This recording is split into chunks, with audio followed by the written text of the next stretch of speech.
Ayan. Excited ang bebe ko. Teka muna. Teka muna. Ay, teka muna. Teka. Ay, teka. Ay, ano ba yan? Talaga naman, parang aagawan. Anyari. Ayan mga ihalo natin sa kanyang, dry food. Anyari. Ayan mga hindi na talaga siya magpapaawat. Ayan, yung pusa ko na ayaw kumain, mga mi. Ayan, no.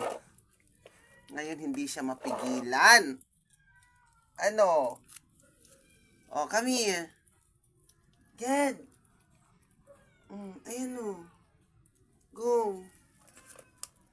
Lagi ako may tubig sa kanya, mga mi, para hindi siya magkaroon ng UTI, whatever. So, ayan, no. Kita nyo naman, mga mi. Gustong-gusto ng alaga ko. Ang pusa ko na dati mahina kumain ng cat food. Yan, hinalo ko lang sa kanyang dry food. Ayan na mga mi, kakain na siya. O, diba?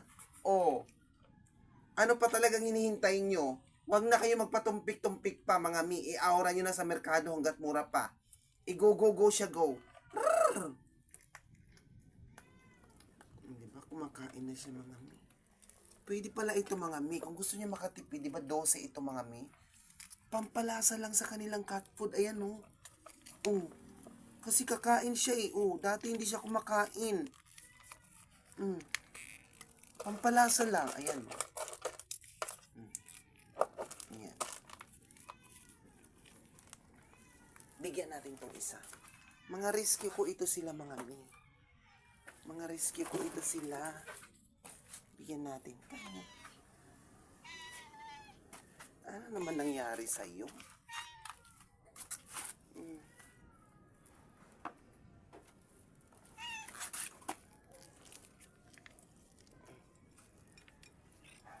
Diba? Ayan, no? Madungi siya ngayon, mga mi. Rescue ko lang yan, mga mi. Kina-quarantine ko siya. Para pagka nabuo yung dumi niya, ngayon, ano ko siya. Isasama ko na siya sa marami. Pag nabuo na yung dumi niya, kasi hindi pa buo yung dumi niya, mga mi. Kaya naka-quarantine siya. Pa-inject ang anti-rabies, tsaka deworm, paliliguan, anti-flea, tsaka ko siya isasama doon sa marami. Ang dami ko doon, oh. Ayan.